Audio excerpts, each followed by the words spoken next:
as the professional chess player, the 13th world chess champion, and in the last few years, I'm also involved in what we call politics in Russia, so I'm fighting to restore democracy in my country. So I did many other things as well, but probably they are not as important as the first two I mentioned.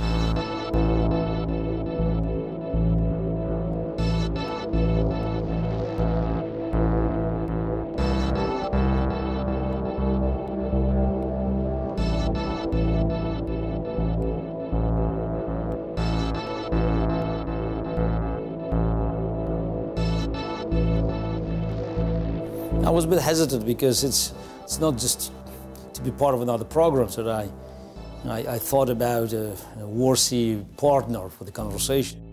Then I just, I spoke to Dasha, and she said, Peter, of course.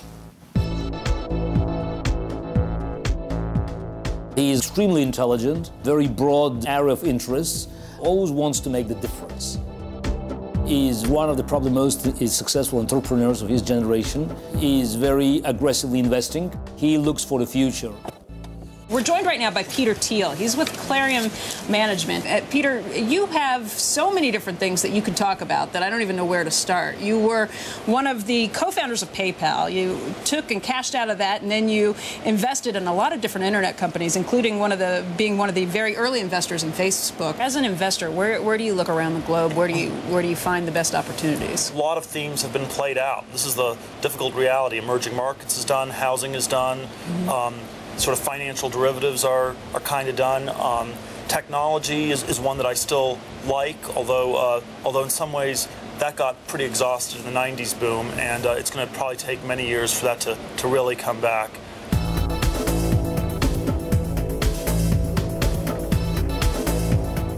Ich kenne ihn schon als Schachweltmeister seit 1984, als ich im Gymnasium Schach spielte. Aber dann habe ich ihn erst mal hier in New York getroffen vor ein paar Jahren. Wir sind Freunde geworden und haben über so vielen verschiedenen Themen gesprochen und Unterhaltungen gehabt. Und ist wirklich ein sehr intelligenter Renaissance-Typ. We're working on a book with a tentative title, The World of Fake Values, and we're arguing that, contrary to the conventional wisdom, the human race now goes through the slowest development in technologies, because in the last 30 years we have not seen a breakthrough technology at the pace we saw it before. I think during our conversation today we'll be touching on this subject because that's what brought us together. The concern about the current state of affairs in economy and in technology. Peter. Gary, Peter, how are you doing? Good seeing you. Good seeing you. Oh. Yeah, maybe we should take this. Sit down? Yes, sit down. Yes. Dasha made this. Good. A little bit of food. Very cool. Yeah, very cool. Dasha cannot escape. Yes. So what have you been doing? 3 days I was in San Francisco, so there was a Palantir on Google. What did people at Google think of your technology thesis? We didn't go that far. We didn't go that far because... You were nervous to talk to them about the failure of technology. I was, and actually we stopped short of me just covering this because they had about an hour and 5 minutes. Yes. For the whole program. First half an hour it was about, the blue chess, computers, yes. And I concentrated on decision-making and the how Life Imitates Chess, so we were almost there. Is there a new challenge that can inspire us to create machines that are truly intelligent? Yeah, because practical chess was solved by a simple increase in brute force of calculation. So there was no need to look for another pass. Just to make intelligent machines. But I believe that chess is a unique playing field to look for the combination of the machine's power and a human's abilities. So it's like to solve the Moravec paradox. So because it's exactly what happens. We are good at something that machines are bad at, and vice versa. Well, it was the case at PayPal that we found that you needed this human-computer combination to solve the fraud problems. And this is sort of And so I think it has been very underexplored as an approach. Oh yeah, absolutely. And it's just the example I brought to Googlers is it was very natural. So why not to maximize the effect of the search by adding a tiny element of human not intuition but visualization. Great reservations. The Google ideology is that computers will replace humans in the next 20 years, 30 years. It's a bit odd because certain things you can do very quickly. Yeah, if you accept that, man plus machine, is a solution. Anybody in the technology industry finds it very hard to talk about the failure of technology because the question of technology is this incredibly important question for our whole civilization. Everything has been predicated and geared towards ever-improving technology. The credit crisis, credit worked as long as the future would be better, and you could borrow money against the future. If the future was better, you could pay it off. And so our whole civilization is implicitly based on technology, and to question technology is probably the most sacred of the taboos. And of course, you can speak about the chess thing. In some ways, you would be used as the exhibit of, see, if even the smartest person in the world could be beaten by computers at chess, then computers will surely beat people at everything. But Google is quite powerful to have their own view. Yes, yes, good. So, and now we have a chance to look at the Columbia lab, yeah? Very cool. Is that the next stop is the robotics lab? There, yes, robotics lab, so we can continue our conversation.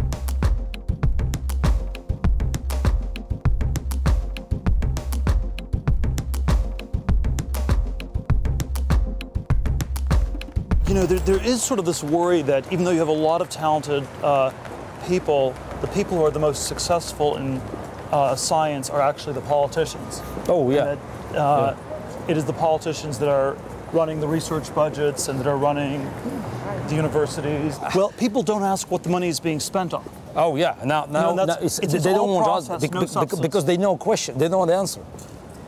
I was talking to a senior official in the Obama administration, and one of the people asked him, so if you were able to just decide what to do, what would you spend the money? What sorts of projects would you do? What would you be doing? And the answer was, well, Obama's not really socialist. He doesn't have any ideas like that. Mm-hmm. He doesn't, and it's not.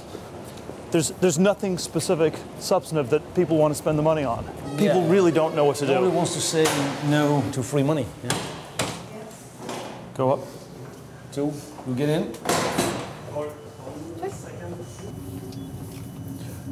What are you optimistic about? Not very much. No. Probably I'm optimistic. I guess I should be optimistic about our chances to. About the prospects of the book. No, just to convince people that they have to look for, for new ideas, fresh ideas. Hello. Hello. Welcome to our lab. Okay. Hello. Hello. Welcome to the robotics lab at Columbia University. Hi. I'm Austin. Hi. Peter Thiel. Peter, nice Hi. to meet you. So the chess set is what is just to. It's like. So we have the welcome, robot saying hi to you. Yes, hi to us. But this is actually some of the newer stuff. I thought maybe I'd give you a little bit of the older stuff first. That we used. When you say older, you mean what? Back early 90s, maybe even early late 90s. 80s. That's old. You're gonna see an ancient robot here. Yeah, ancient robots, early 90s. It might look like a little Mars rover to you, and. You could take the camera, and if you drive the robot around, just using vision alone, you can sort of figure out how it's moving and sort of map the environment. And it can move autonomously, it can avoid obstacles and stuff like that. I could put a little object in front of it, and it'll just try and keep a distance from the object. This robot's called the Avenue. So it has a GPS, and it has one of these 360-degree camera. So you see this guy's It's playing moving, around. yes. So he'll just play around for a little bit. So this is a little bit some of the older research. Some of the newer stuff is dealing with the robotic hands. One of the main features about this hand is it only has one motor per finger, as opposed to having a motor at every joint. So we don't get as fine a control over the hand as we might otherwise, but it's a lot simpler to build and to control. But this is still, it's still very much product of the labs. So you don't see it, in our ordinary life. So there's not much progress in the last 40 years. In the last, well... No, again, that's a provocative question. Yeah, just in terms of applications. In terms of applications, you can do things now that would have taken you months to do before in an afternoon. It's the same as computers were in labs in the 60s, and it took basically 40 years to become a thing you needed at home. We're far away from telling your robot to go get you the paper, and it's, just all the little things that we could do so easily. When do we have a Jetsons type robot? What's your over-under estimate? What year? What year? Is it 2020, 2030, 2100? I would say by 2050 you'll have something that's not as capable as Rosie, but it can at least get around. My question was, as capable as Rosie on the Jetsons? Rosie had AI. Rosie had emotions. Rosie got lonely. I don't know that you want a robot that gets lonely in your house. That's a little bit scary. Realistically, the robotic cars, right? Like the DARPA Grand Challenge, if you're familiar with that, and Google recently admitted that.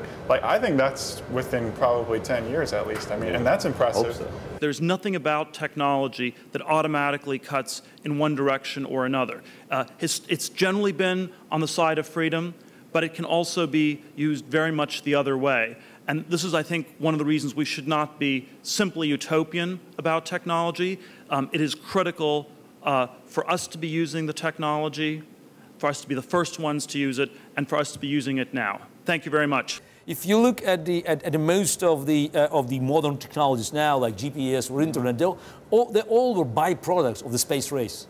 I mean, byproducts. ARPANET was just, a side project for DARPA. The effect you've had on our lives. I mean, can you remember a time without a cell phone or without Googling? Yeah, but cell phone, but still, changed everything. Yes, but cell phone. The first telephone call in this country was registered in 1973. Okay, people believe that a new, iPhone or iPad, it's a great technology, which is okay. It's what your new computer cannot do, can do that computers 25 years couldn't do. I mean, speed, but... Right. You mean like influence people's life more thoroughly, more deeply? Yeah, more deeply. Again, this is horizontal. It's not vertical. We are still behind because you look at the science fiction of the 50s, I mean, the 60s, by 2010, I mean, robots would be everywhere. Yeah. In 1927, Charles Lindbergh across the Atlantic. Yeah. Now, 42 years, 1927, 1969, Boeing 747. Another 42 years, 69, 2011, same planes. Yeah. That's true. Yeah, I mean. Push the frontiers. Well, that's the thing. One day you'll just wake up and there'll be a cure for cancer, and Yeah, but by the way, what U.S. It's a good trivia question. What U.S. president declared war on cancer to be won in 5 years? Either Reagan or Nixon. No, Nixon, 1971. Now, did we make much success in 40 years? Well, the scientists. But this is a question. Did we make much progress? We made we made a lot of progress, but still, we are 39 years closer to defeating cancer by definition. On the other hand, it would be nobody today would ever dare say, it would be inconceivable for Obama or any president to get on TV today and say, we'll defeat cancer in 5 years. People no longer believe in something like that. It would be, you would look insane if you were to do that. Sure. Cool. Long discussion. Let's make a picture. Thank you. Okay, guys. Let's move. It was awesome. Thanks a lot. Yeah, thanks.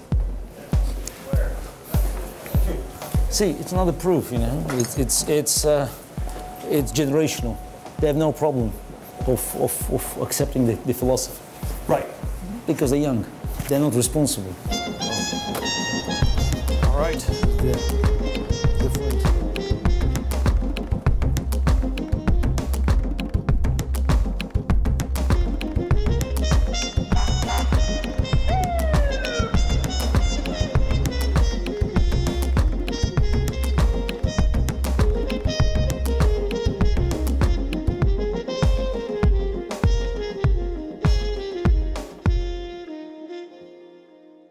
Actually, one interesting question on the computer chess thing is, even though they've gotten somewhat better than humans, there's a question whether they are still improving dramatically, or whether that process has sort of. No, Rybka is a phenomenal improvement. Is it really? Yeah, Rybka is really good. Really good. People typically think of the computers getting better at chess as being symbolic of computers getting better at everything. No, chess has the ultimate sign of wisdom, so just or intellect. Yes. So that's why chess could be an ideal playground to measure computers' progress. Yes. Because there's a result. So yes. Computer wins. Computer is great. Right. Right. And I think it's very much perception. So chess stood for generations, for decades, and maybe even for centuries, as an ultimate test for intellect. Well, chess is still very big. This is the thing. It's still anything bigger than ever. If you add internet, it's 1.5 million games a day played on internet.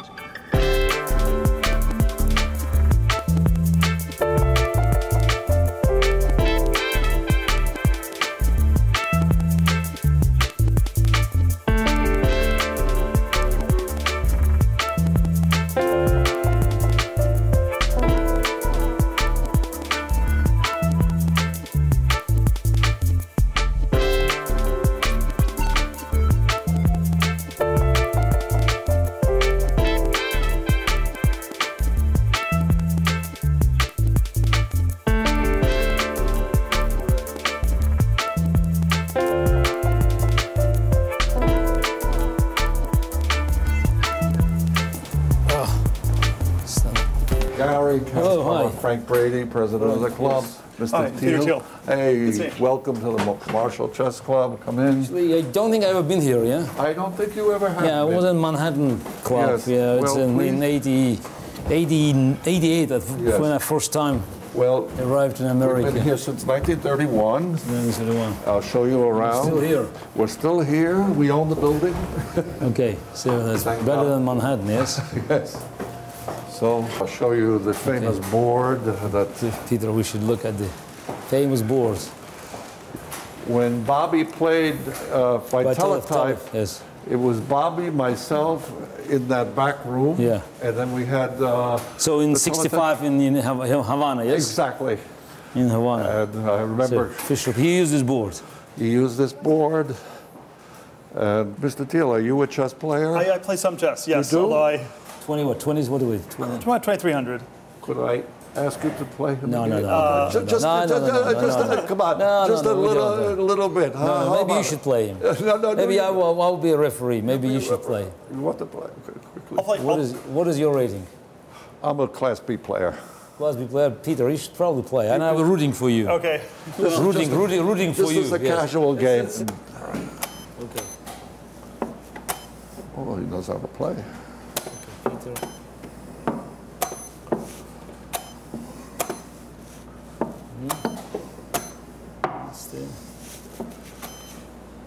Triple points.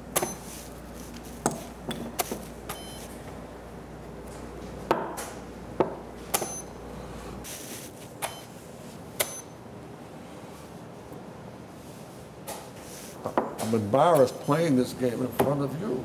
I don't make comments. I'm totally embarrassed. Yes, I'm embarrassed as well. Okay.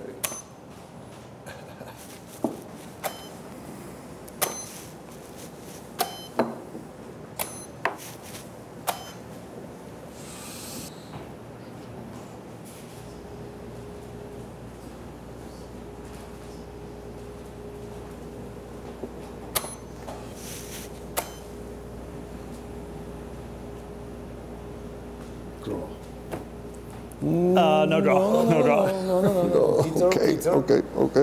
This is blackmail.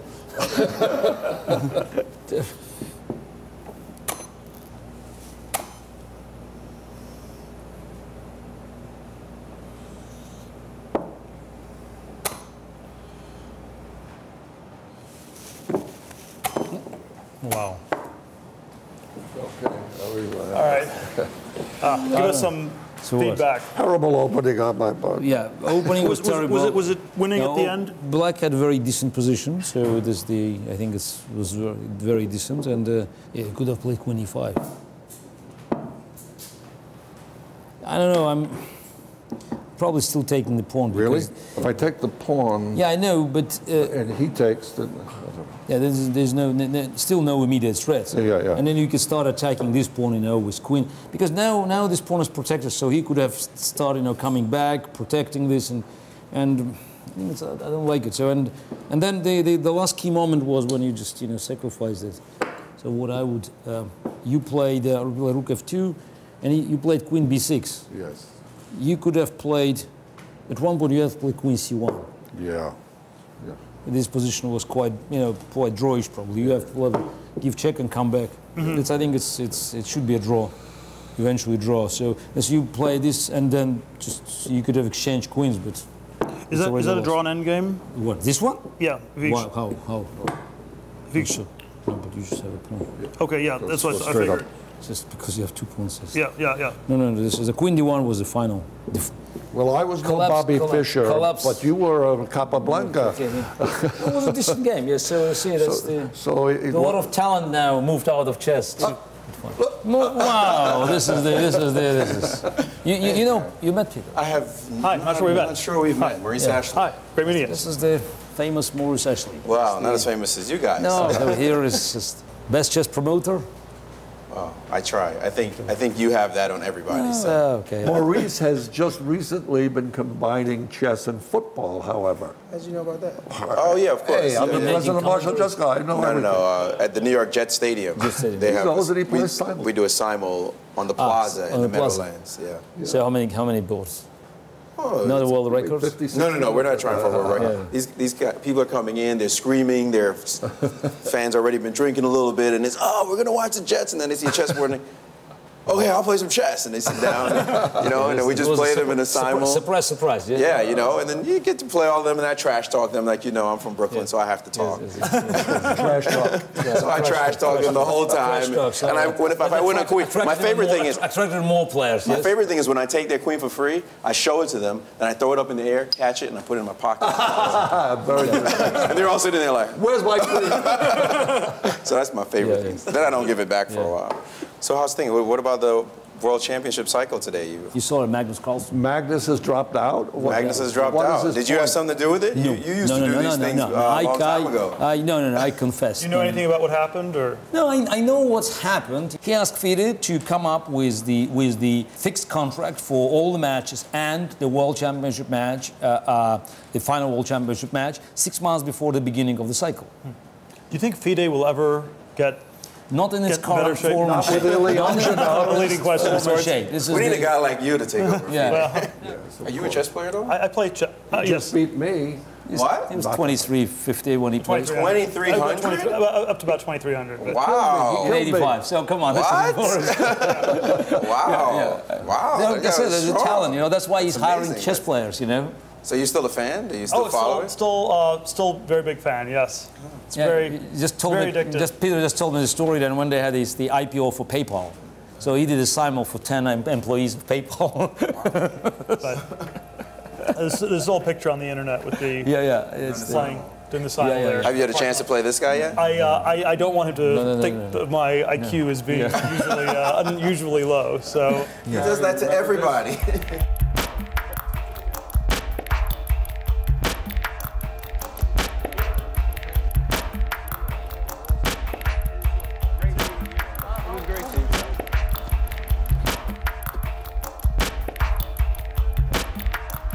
When I play stronger players, the most common, the sort of predictable failure mode is sort of where it's sort of like this gradual thing and you can sort of see it coming, but there's not much you can do and you just sort of get overwhelmed. It's like, it's sort of this quasi... Well, it depends on the strengths of the player. But yeah, whereas I think the games where I feel I have like the most chances tend to be ones where it's sort of like this sharp exchange. It's sort of very sharp because then sometimes there's a miscalculation and you can. Yeah, that's probably safest one for a better player against a weaker player? But that's the. It depends on the style. I have almost impeccable record in the simultaneous exhibitions. The last game I lost was in 2001 in Faroe Islands. Yeah, and I won most. I mean, just many simultaneous. I won all the games, or nearly all. How many do you play typically? 10 or? No, it's 20 to 30. Wow. Yes, 20 to 30, and is there any sort of style used for the simultaneous typically? I always try to keep things, you know, as you described, you know. Right. Just to with strong players. I mean, when you have some relatively decent players, you know, with 1800, 1900 or 2000 plus, you don't want to really push. So you want to make sure that, you know, you gradually apply pressure. And then something breaks. And they collapse eventually. It's my experience that if you have stamina to walk around and just to keep pressure long enough, they collapse.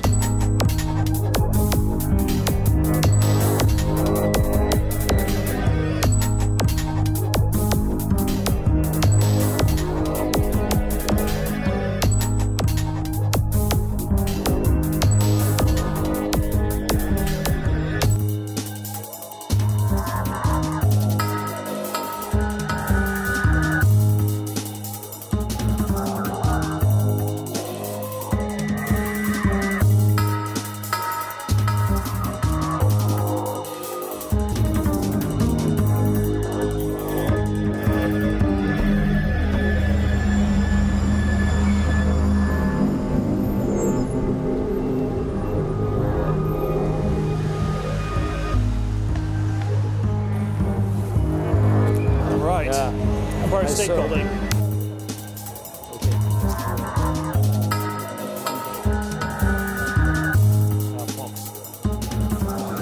I guess this is the tallest building in New York at this point. Yeah. By the way, it was built 31? 33 years. 33.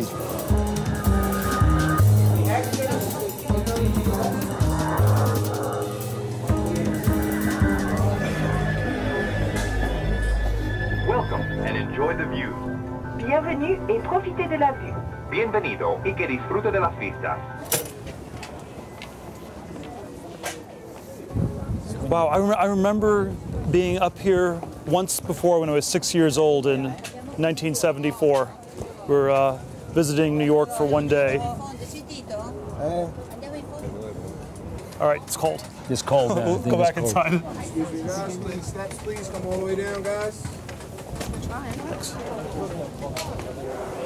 Now the World Trade Center thing, that is actually, another striking thing, that it's been 9 years and it's not been rebuilt. No. Right, if you had sort of like a shocking sense of where there's a failure. Because that's like, you know, it's like the fact that the World Trade Center was destroyed is bad. Yeah. But in a way, it's a much bigger failure that they couldn't rebuild it in 9 years. They haven't started. I think they're getting started now. Started, yeah, okay. Over there, yeah? All right, we'll follow.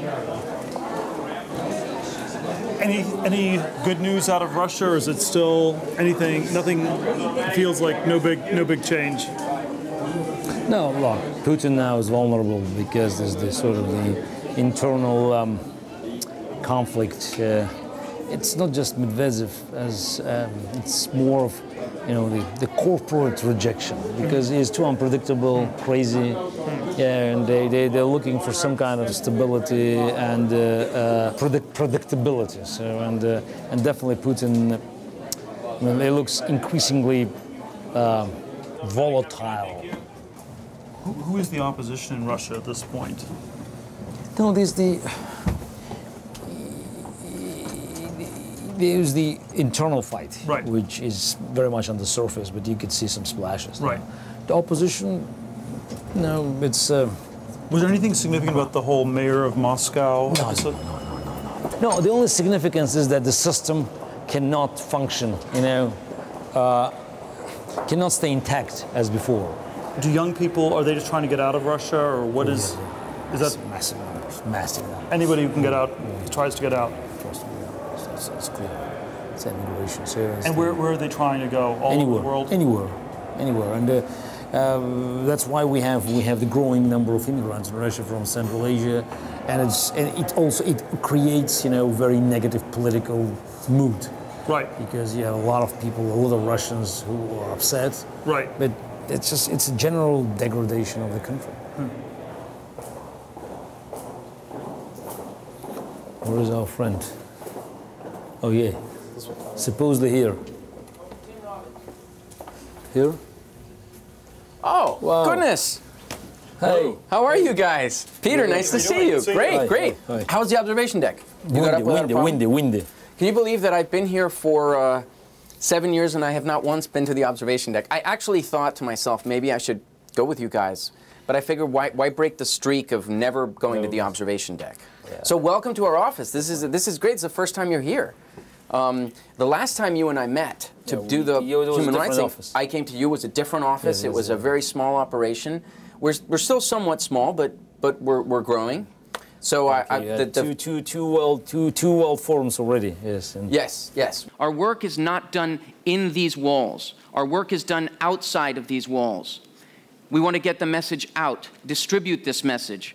But I'd like to invite you to continue to be part of this community and to always remember what motivates you to care about this is noble purpose. You are all, as far as I'm concerned, heroes and ennobled both by being here, by paying attention, and by not being indifferent. As far as, are things getting worse? Yeah, overall they're getting much worse. And they're getting much worse because the human rights groups are not doing their job. We created this human rights group because there is a vacuum. Yeah, but I think there's also no genuine desire among Western powers to interfere. It's very cheap to cut a deal with African dictators or with China, or with Russia, or with Chavez. Why to interfere? But most of these countries are interested in following what the goal of the country is. The objective is their wealth. The objective is their national security. They really don't care much about what's going on in some of these other countries. So it's I think, incumbent on people who believe in freedom to help the people in those countries that need help. And due to politics, so many times it becomes about attacking certain countries. So the US, for instance, Israel, for instance, some European countries receive an inordinate amount of monitoring about their human rights crisis, while there are countries in Africa that have had leaders for 30, 40 years and nobody says anything. Yeah. I would say Zimbabwe is an example for things being very correlated between human rights and economics. They had the hyperinflation added 38 zeros, 10 to the 38th became 1. In Chavez's case, it was only 3 zeros. He eliminated 3 zeros from the currency. He said this was a move for strengthening the currency, and now the currency is not the Bolivar, it's not the Bolivar fuerte, so now it's the strong Bolivar. So eliminate a few zeros, and now it's the strong one. So why don't we come into my office, we'll be able to sit down. Yeah, okay. Peter, go ahead. What's here on the table is actually something I'm doing for you, Gary, because the first time I met you, you did not know what I drank coffee-wise. And so you had for me every single coffee imaginable. There is one of everything here. And this is the way I repay you. Now, of course, I have to figure out which one is which because nobody gave me a sign. Okay. Yes. So would you like to have one of these, Peter? I'll just... You want just to take a chance. Just take an extraordinary risk. Has the UN gotten better or worse over the years, or just been ineffective all the way through? It depends, how do you measure success? If you look at the, ratio of cost and return, it's horrible. Someone the other day was defending the actions of the United Nations and the cost of the United Nations, saying, do you have any idea how difficult it is to run an operation in dozens of languages? To which my response was, yeah, like Sheraton or Hilton. Or Marriott. If they can do it and turn a profit, how is it that the UN is incapable of getting almost anything done properly? Well, they promised. But people no longer really believe in the UN in a way they still did 20 years ago, where it was still sort of iconic as this thing that people believed in, even though there was complaints about it being bureaucratic. It seems like I think a lot of people still see the UN as something that is absolutely essential, really vital, really important, and it means well, so we're willing to accept anything. Yeah, absolutely. So it's not probably, not a dream, but you can't live without that. But unfortunately, that's not the case, because they've set up to prevent another Holocaust from occurring. And, since then we've seen half dozen Holocausts, if not more. Yeah. So they never again, going from Rwanda to Darfur to Cambodia, it just keeps repeating, and the UN is absolutely useless. It was a case of Bosnia, even in Europe. Globalization actually brought a very powerful weapon of this. That's very interesting. Yes. To the dictatorship based on natural resources. Chavez doesn't need, any intellect in the country. He has oil. He can buy whatever he needs. Do you know who he buys from? Sun Microsystems. But it doesn't matter. No, just say that he can buy. Same Putin, They just, or Iran or Libya. They can actually, they can conserve the political systems because they don't have this, this vibrant element which always cause, some kind of problem for dictators. Right. So what do we do?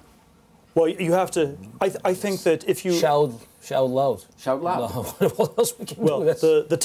The technology that I think really would help things is if you could solve resource problems, because that would, if you could break the monopoly of all the resource dictatorships, solve the energy problem, solve the other resource problems through technological means, that probably would shift tremendous amounts of power towards economically and politically free countries. Yeah. So you have to give incentives for all countries to become more, advanced technologically, which means they have to sort of grow up with their own intelligentsia. But that's in the 1990s, I was extremely optimistic about computer technology, transforming it, where if you simply made things transparent, it would change things.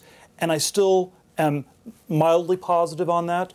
But I think there are all these ways in which the technology can also be used by governments to stop people. So you had the whole Iranian elections in 2009, where on the one hand Twitter was going to be used to organize all the people, but then it turned out the government used Twitter to track all the people down, and so bang bang beat tweet tweet, in effect. Which is why you need to be 2 steps ahead. There probably are a whole number of countries where there's just no transparency into what's going on at all, and so you don't know about it. So, there's probably parts of Africa that were just we don't have Equatorial Guinea. In terms of no access, no internet access, no technology whatsoever, totally pitch black, it's Burma and North Korea. And it's sad because human rights is a field that has become so boring and so bureaucratized that it doesn't appeal to the young. It appeals mostly to people in suits that give speeches at the UN. And that's kind of like what we're trying to do here in terms of changing some of that and bringing people like you involved, and involving people like you. And it makes such a difference that people bring from their own fields, like you bring technology, all of that you bring in. I mean, you bring, the brain that defeated the IBM computer. As far as I'm concerned, these are vital elements for what we're doing, and I do believe you defeated it, by the way. Because I think cheating doesn't count. It's a human. There was a case of violation of my human rights. Yes. Yes. Yes. Maybe we can call the UN. Maybe we can call the UN. Yes.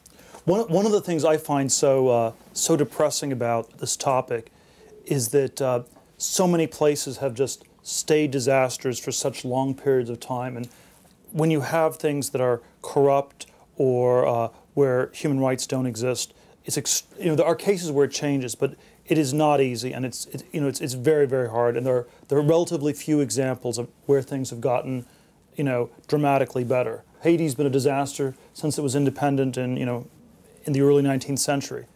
Well, it's also a certain racism to it, which is the racism of low expectations.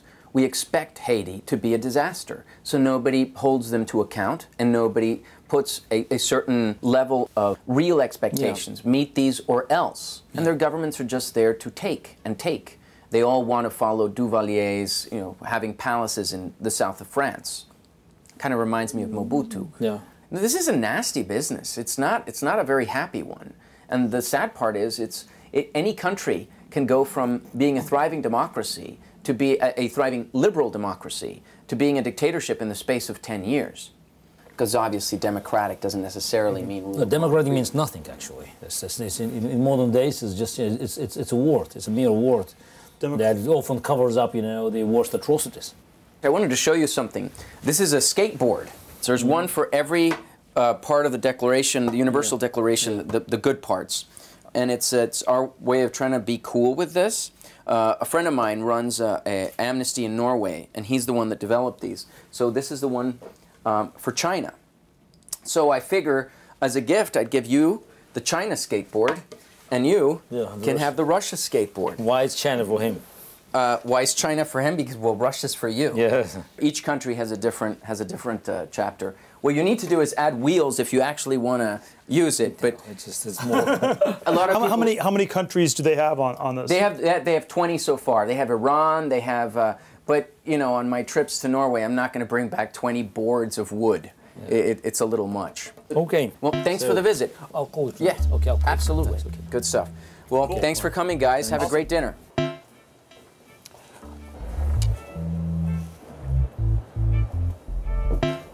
Yeah. Okay. Yes. Yes. Take. Very good. Thanks.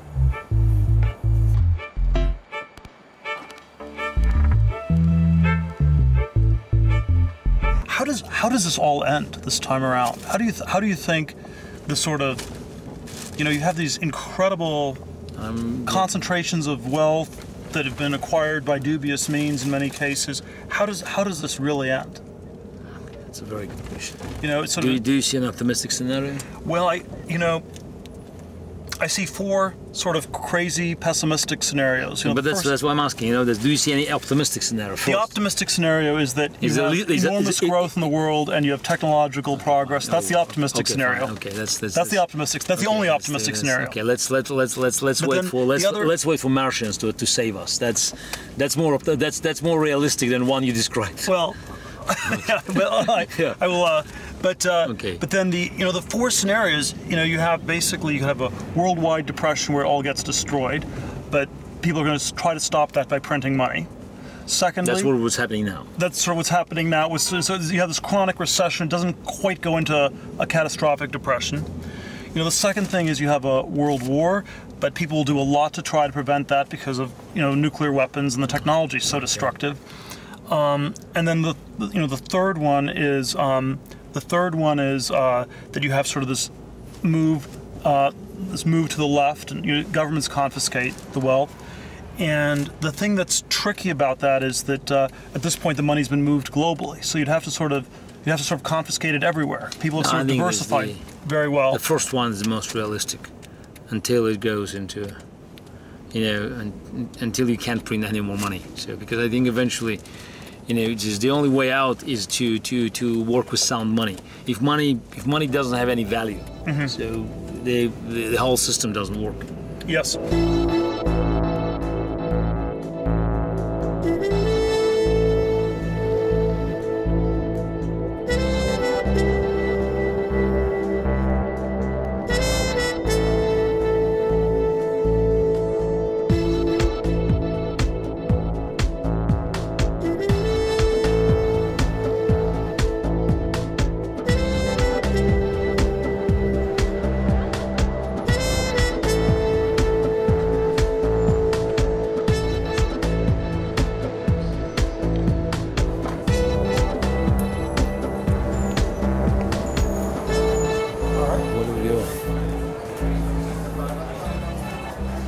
Up the stairs? Up the stairs.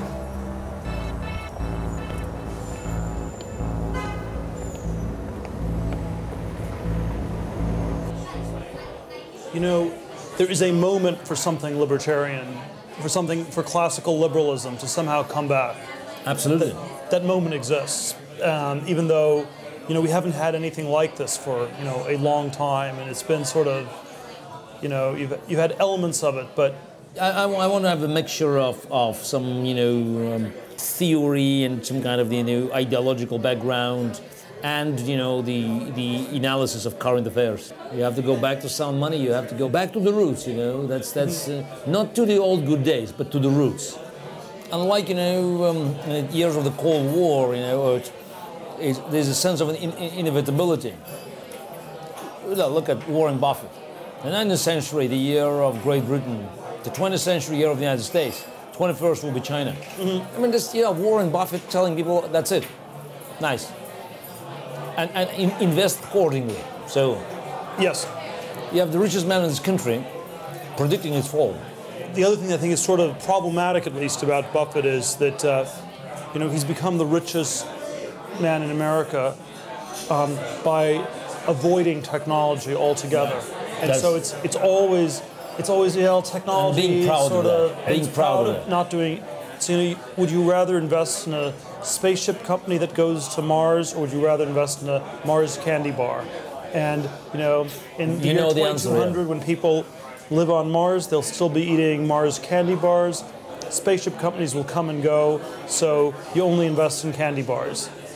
And there's a way in which it doesn't work for the whole thing. And that's the aspect of Buffett that seems very, very fake to me, is even if he personally can do it, it doesn't work. You can't have a country in which everybody's Warren Buffett. America is doomed.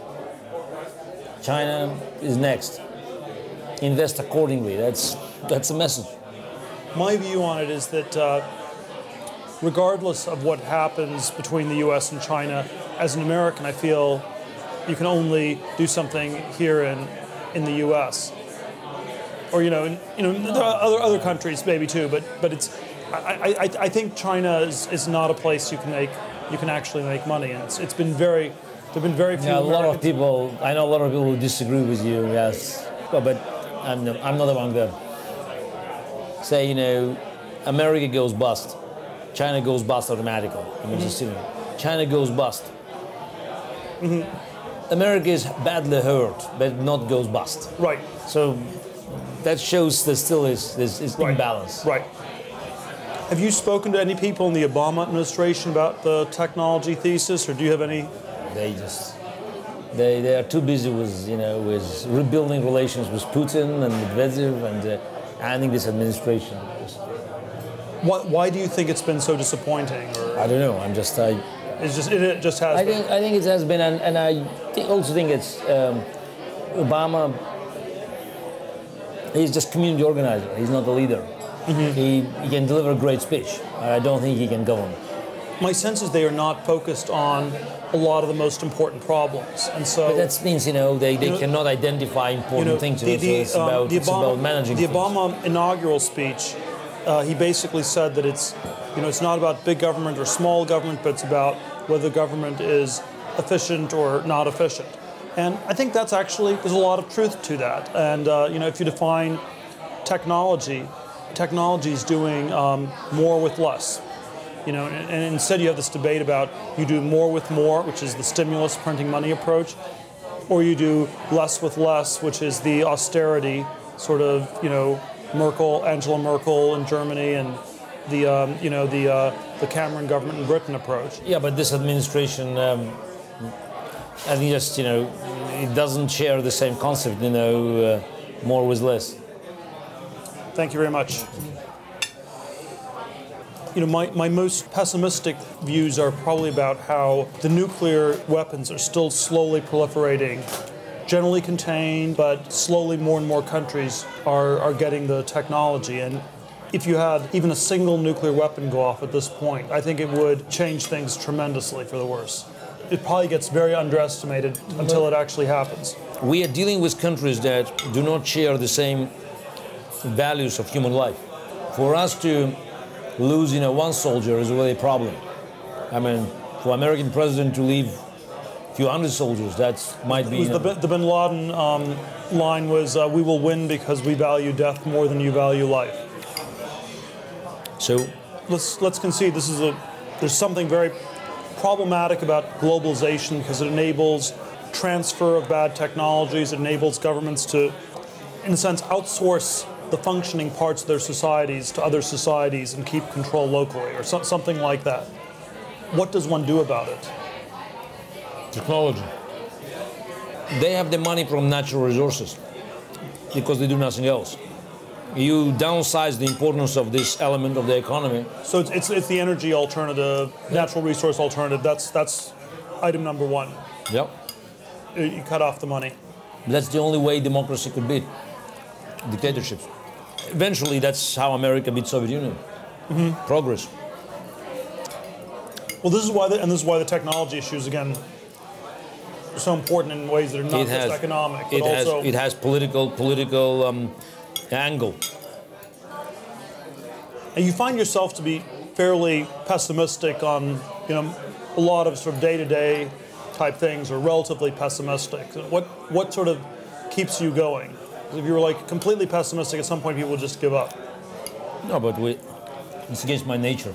So I'm optimist by nature, and I still believe that this world has a purpose. We are at a point where, not a majority by any means, but there are increasing numbers of people who are asking very hard questions about what's gone wrong in our society. And that seems to me is an important first step towards fixing it. It may not be enough, but it is probably a necessary first step.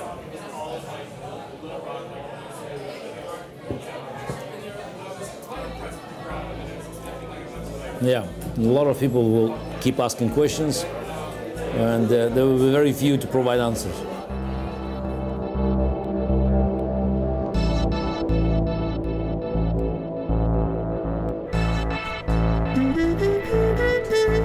Okay, go there. All right, go here. Awesome. All right, okay, Garry, thank this was you. very fun. Yes, yes, we'll talk. Yeah, a lot of, see you later. Yes, take care. Bye.